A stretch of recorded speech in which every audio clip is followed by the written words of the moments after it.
Hello gamers, how's it going?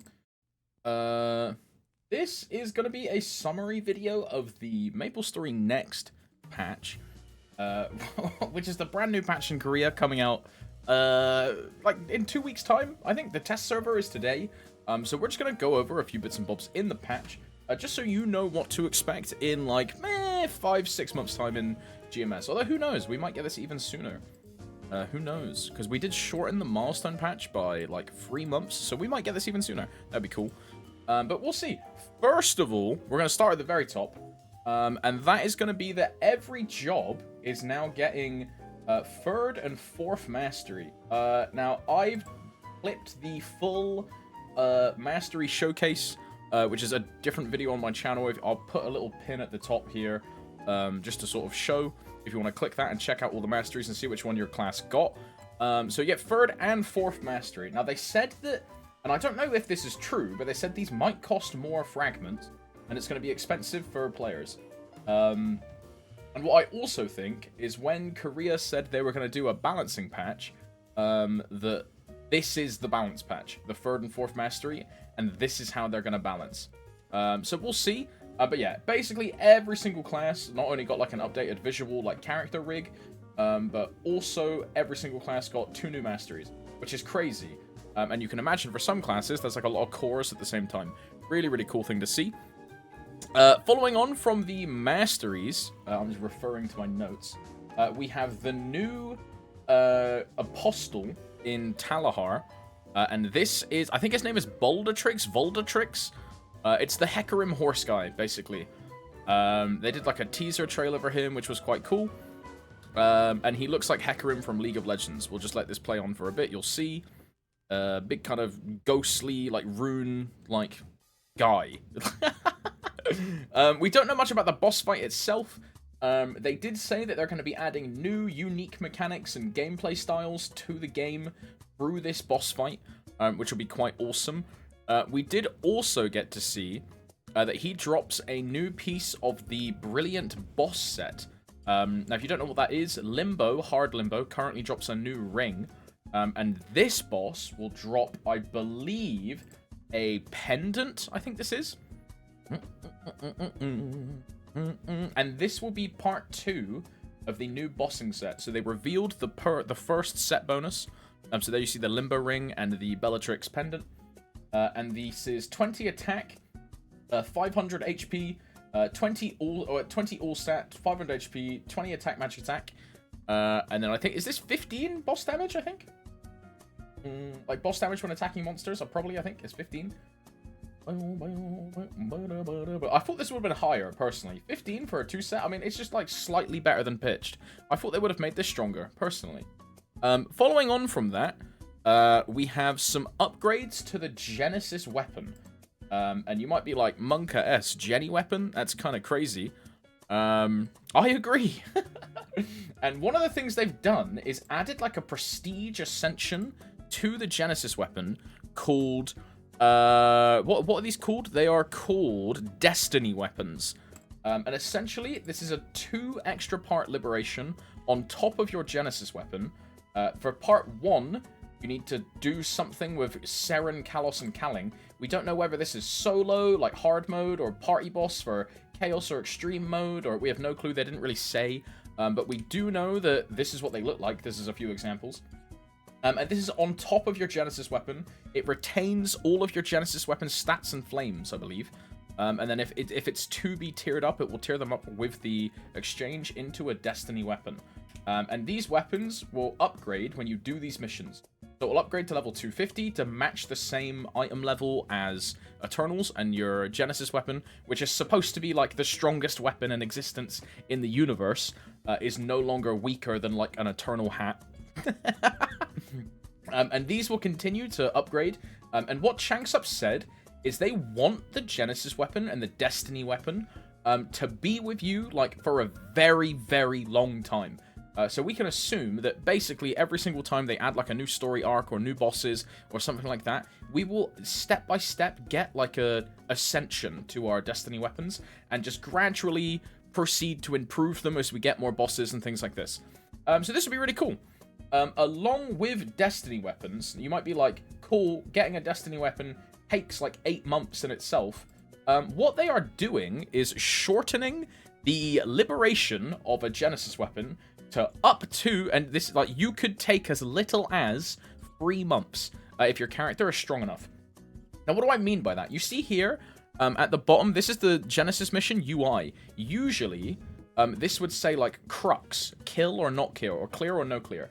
They've added this, like, dark energy Genesis, like, pulse to Lotus and above bosses. I'm assuming hard Lotus.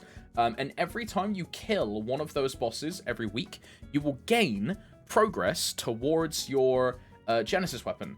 Now, we don't know if this means solo gets more, or if party gets more, if you can just get red dot carried, things like this, right? We don't know how this will work, but what we do know is that if you clear every single boss available to you from week 1 of starting your Genesis quest, you will liberate in 3 months. You will liberate in 3 months, compared to 8. That's less than half of the current generation, of the current, like, liberation quest. Again, 3 months. And now keep in mind, you have to kill every single boss available to you as soon as possible to get as much progress into your Genesis mission as possible. So not every player is going to be liberating in 3 months. It's going to vary for your character. It could be 5 months for some. It could be 4 months for some. It could be 7 months for some. Or it could be 3 months for you. It really depends how strong your character is, what bosses you attend, how much energy you get. But just the fact that this is available in the first place is insane. This is such a good change. I'm chuffed with this, dude. And not only is it just like a blanket, like, lol, it's easier, it rewards people that invest into their characters more. It's just a cool feature, bro. Really cool. Now, admittedly, as a reboot player, it's going to be a bit harder to hit that 3-month threshold because you're going to be spare gated. You're going to need a massive amount of increase. For a reg server player, you just trade your gear over to or you just buy new gear on a new character, and then you liberate in 3 months, then you move your gear again. And then you liberate in 3 months, then you move your gear again. But this is what I mean, right? If you can red dot carry this, or if you can just like play as normal, or you can just join in parties, or it has to be solo. We'll find out, but this really interesting stuff, and it's really, really cool to see that Nexon are doing something like this. And dude, I really like the Destiny weapons. I saw a couple people saying, like, oh, the Destiny weapons look ugly, like, oh, Destiny weapons are not for me. Like, I think these are so sick. I really like the Destiny weapon thing. I think it's really cool. I'm a sucker for, like, prestige systems and enhancements and stuff, dude. And speaking of, we have a new system for Legion called Champion, Legion Champion, or Union Champion in Korea. And this is what appears to be a bunch of boss challenges, which will give you a ton of stats for your characters. There's, like, up to like boss damage, crit damage, IED. Basically, imagine what you get from your Legion grid right now, and just add that on again. That's basically what we're getting here, so a bunch of damage. And the way it works, you assign 5 characters to do, like, bossing missions, or 6 characters, however many champions you have. You do these bossing missions, you get currency, you get stat bonuses, the stat bonuses being these, which is like 30 boss, IED, attack, crit damage, all stat. Really, really good. It's just more free damage. It's absolutely awesome. And then there is also a new playstyle type, which comes with this content, called, like, Dragon Isle, I believe it is. And this is a weekly content. Excuse me. This is a weekly content, I think. Actually, no, I'm incorrect. It's monthly. And you play as your champions to do this content. And you get coins as an event currency every time you do this. We don't know what this entails currently. But you change between all of your champions that you've selected in your UI, and you do this content, you beat the bosses, you do the things, and you get something called an Elixir of the Champions, or a Blessing of the Champions. And this is a consumable, which I believe gives these stats, which I don't know what these are. I will just quickly Google Translate this page and just show you what this is. If I open this and I translate. Well, I guess my Google Translate doesn't want to translate. How about this? I'll translate it in post, bro. We'll see. Obtain IED, attack, crit damage, boss damage. It's just labeling the stats again. EXP is really good. Really, really good. And it's just a cool new content to do, right? Encourages people that are multi-mains to have stronger multi-mains, encourages people that don't have those to make them, and this goes in tandem with the new burning, which we'll get to at the end, which is just ridiculous. After this, there is another trailer of a bunch of quality of life, and we'll quickly go through those. Korea is getting a kind of world merge, so to speak, with all of their auction houses being merged into groups. You have a Group 1, which is every single reg server. You have a Group 2, which is the old reboot servers. They are grouped together. And then you have a Group 3, which is every kind of burning world or champion world, whatever they want to call it now. And all of these groups, so Group A, Group B, and Group C, will share auction house within that group. So every single reg server will share an auction house and a meso market for that world. Group B will share a meso market and auction house, and Group C will share a meso market and auction house. So this is just fantastic for player trading. It massively increases the amount of things on the market to begin with. They're also redoing all of the UIs to come up with this like new modern aesthetic that they're going for of all their UIs. This is an example of the Maple Point UI. And then they are also adding cross-world bossing, which is something that is very, very interesting. And an example of this, again, it's within your groups, right? What I'm assuming, let's take like NA as an example. What I'm assuming is they would group all of the reg servers together, all of the reboot servers together, and then obviously Burning World, right? So Group A would be Aurora, Bera, Scania, Elysium. Group B would be Kronos and Hyperion, and Group C would be Burning World. Now, I don't know how they're doing this bossing between worlds. I don't know if... Because it functions differently in Korea, right? Because they don't have Reboot anymore. So, obviously, Korean Group A can boss with Group B, and Group B is the old Reboot players. But how would that work for GMS, right? Are we going to be able to boss with Reg server players? Are Reg server players going to be able to boss with Reboot players, and vice versa? Who knows? We'll find out if we ever get this at all. But one thing I know we definitely will get is this. And this is essentially in-game buff macros, which are good. And what you do is you put your whole burst rotation in a buff macro. You press the button, and it uses all of the skills in like a second. And it goes... and just uses everything. And then you're ready to go. Which is just insane. This is really good. Having this... Also, bro, this also saves Omega keybinds, by the way. Think about this, bro. I have, like, on Dawn Warrior, I don't know how many buffs I use before I fucking buff up. Excuse my French. Like, over 10 skills just to do one burst rotation every 3 minutes now. With this function, you save 10 keybinds. Huh? It's crazy, huh? It's crazy. So this is sick. I'm really looking forward to this.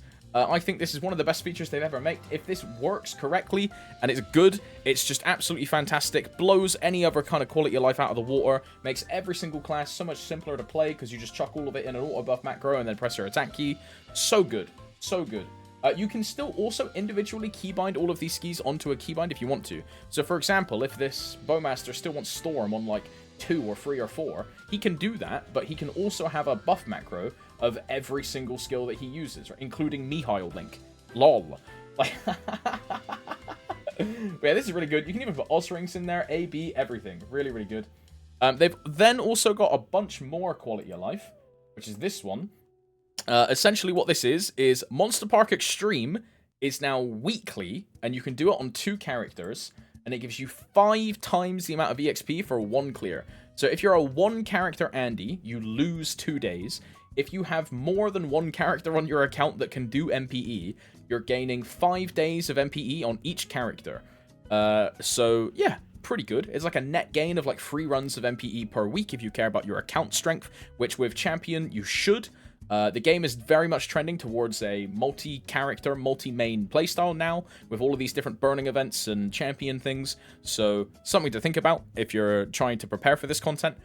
Epic dungeons, so Carcian and... not Carcian, High Mountain and... what's the other one called? Senya, the cute robot woman, Angler Company, can now be done on 2 characters, so that's 80 frags a week. For you Reboot players.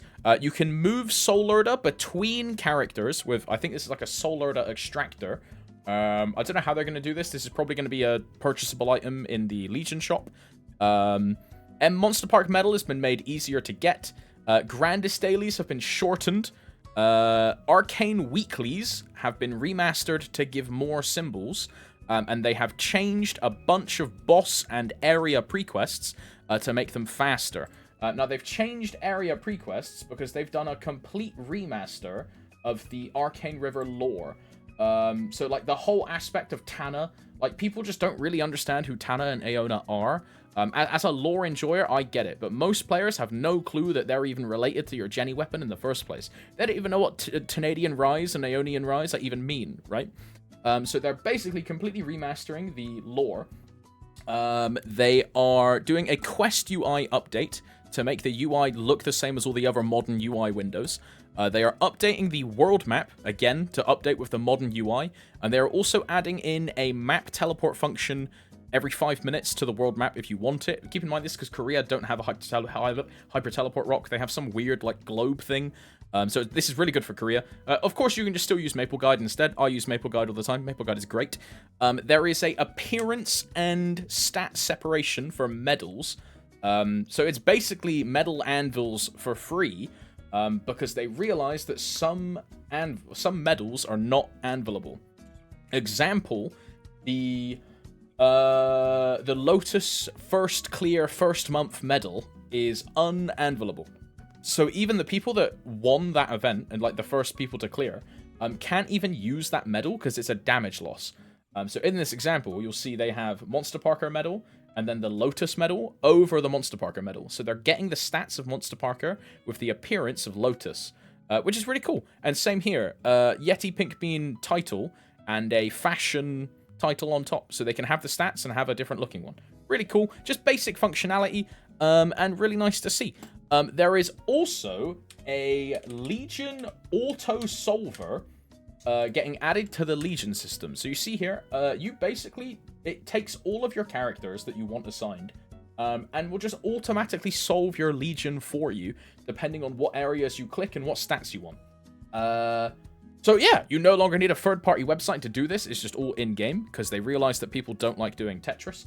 And then there's also some weird, like, API auction house thing at the end, which I think you can, like, use the MapleStory API to buy auction house items in Korea, because they have access to the API.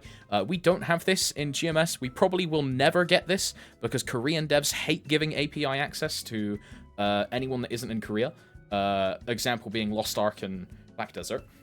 So yeah, we'll probably never get that, but, you know, it's just a cool function that they can do. And there's a lot to this. After this, there is another, and this is probably, look, as a lore enjoyer, I was pogging out watching this trailer. Like, Reyna, dude, also, I'm just saying, Reyna's eye, one of her eyes is supposed to be a different color. I'm just saying, hello? Although I guess she doesn't have the Ancient God's power awakened at this point, so that, like, basically, when she turns on her powers, one of her eyes goes blue. It's Ypsilon. But yeah, this is a Darmor Apostle event with all of the Apostles, a bunch of lore, like Havoc, Baldatrix, Limbo, Reyna, Ypsilon, the other weird guy with the coin, I don't know his name, Darmor. But this is a really, really cool event. Like, as a lore enjoyer, I think this is awesome. I'm really, really pumped for this, and I know a lot of people are going to be like, why does this guy even care about this? Like, this content is just dumb, but I think this is sick, man. I love Maple lore. I'm so into it. I love reading stories. Bro, it's just a way to immerse yourself in, like, a world that someone else has created. I think it's fantastic. So I'm really pumped for even just the concept of this event. I'm really excited for it. I think this will be really cool. Now, we'll get to the part that actual players care about instead of just nerds like me. There is first a winter tutorial training section, which is similar to, like, you know, a Yeti Pink Bean world where you get, like, a reward for leveling a Yeti and a Pink Bean to 200. This is the same thing, but it's like a progression track to 260, where every block you will get a bunch of items and a bunch of rewards. I don't know if these are tradable or not, if they're character bound or whatever. We'll find out. It's just a bunch of different items that you can get. The example here is Black Flames. I think that says 5 Black Flames, lol.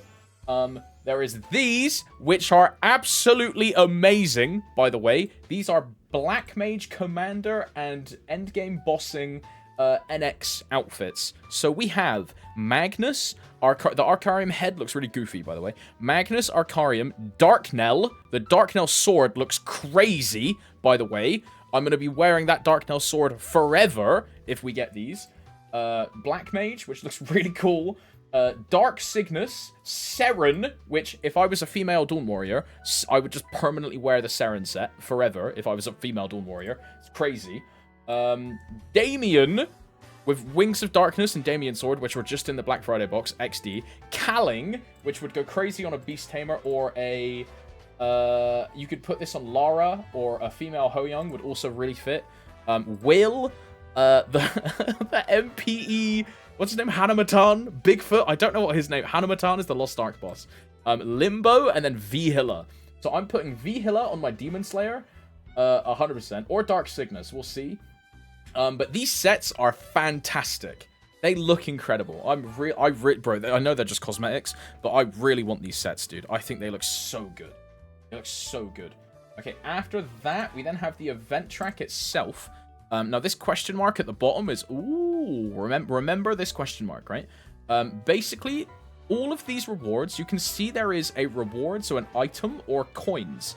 And what you can do is, if you don't want the item because you don't need it and it's just a waste of inventory space, you can claim the coins instead. So you can use the coins in the event shop to buy something that you actually want, instead of just having some useless, like, 4-slot expansion coupon, which is cool for new accounts, but not good for anyone else over, like, level 250. So yeah, just a nice little bit of quality of life there. And then more items that have come with it. There's just more growth potions, mag pots, a daily free X again, a transcendent pot at the end, strawberry farm tickets, there's a golden tomato punch king tickets, and then the event shops have a ton of stuff in them. Really cool to see. After this, we then have this, which burning now goes from 1+2 to 1+4. So it's 5 levels per level up on a burning character, which means you get to 260 in 12 level ups instead of 30, which is kind of crazy. Really, really good. And essentially, every time you level up, you unlock a new bit of content as well, because new content is every 5 levels in Arcane River, right? So it goes really, really fast, and along with the fact they're revamping Arcane River, these two things in tandem just makes making a new character very, very easy. Very, very easy. Now, remember that question mark from the previous page? That question mark gives you 2 Hyperburn boosters, is what they said. So this blue Hyperburn thing at the bottom is a Hyperburn booster. And apparently you get 2 of these in this event. So yeah, you just get 2 Hyperburns. Sick! Really cool. Also, what they're doing is removing Burning World and calling it Challenger's World. So they're going for a lot of this Challenger Champion-esque styling. Very cool. And Champion World will give you... And remember, if you are a Reg server player, you get this. If you are a Reboot player, you cannot use Burning World, which I think means also you cannot use Champion World. So I think all of this... Or Challenger World. So I think all of this is tied to Reg server players. I don't know if Reboot players can get this. I'm not sure. But one thing that did stick out to me was this potion on the right side. This potion gets a character to level 200 instantly as soon as you use the potion. And from Challenger World, you get 20 of these potions. So you instantly obtain an additional 4,000 Legion if you have like, say you have 20 characters that aren't level 200. They are all now level 200. Huh? So yeah, this is sick, bro, and I have been begging for something like this for new players for a long time, and Dookie has had this idea as well. I give credit to him because I got the idea from him in a discussion that we had on stream about just like new players in MapleStory in general, and like giving them a new hyper and then just starting them off with like a massive fat amount of Legion is just such a good step. It will help get people into like the actual core of the game, understand what they're doing, instead of just being like, oh man, I'm gonna make 3 characters and then be like, what the hell do I do? Right? I love this. I think this is great. I think Korea's going in the right direction. You're going to have a lot of old Maple heads that are going to be like, oh, nah, they're having it too easy. They don't get it, all this. Shut up. You're pulling the ladder up behind you, and you shouldn't do that. Let people get into the game. Let them enjoy it. Don't judge people on how fast or slow it took them to do it. Just because you suffered through something because it was hard doesn't mean other people should have to when the system becomes irrelevant, right? Let other people enjoy the game, bro. Don't gatekeep. Don't be cringe. Following on from that, we then have the roadmap. And basically, what they said was every 2 months now, from February, they're going to be having a major event in Korea. So they're going to have an event every 2 months. So there's always content happening. And because basically, they acknowledged that Milestone had a bit of a dead zone. It was a bit boring. And no one really liked Milestone. So they're going to make sure that every 2 months, there is a big event, something to look forward to, something interesting, which is just cool. And then they released the dates. So Tespia is today. So test server for Korea. So watch today. There'll probably be a lot of leaks, or not leaks, data mines of all the new numbers. You'll see which class is gaining, which the most damage, the most FD from mastery cores, all this stuff. Really interesting. And then in January, we get champion, Legion champion. In March is the Destiny weapons. So if we do the classic +6, GMS will get Destiny weapons in September, which I don't think, not September, sorry. No, it would be September, because it would be June or July for Mastery 3 and 4, and then September for Destiny weapons, if we do the +6. Now, if we're assuming that GMS is trying to catch up to KMS, and it's now +3, thanks to the milestone squish, then it would be, I don't know, early August. But we'll see, it could really interesting. Yeah, they also got like a bunch of rewards and stuff. They got like 20-something magpots. And then Changsup did like a nice speech at the end. Like, very cute, bro. Very nice. But yeah, that's the showcase. This is like a summary. I was about to say it's a quick summary, but it's not very quick. It's 26 minutes long. But yeah, thanks for watching. And awesome patch. I'm looking forward to this. Thank you very much. Bye-bye.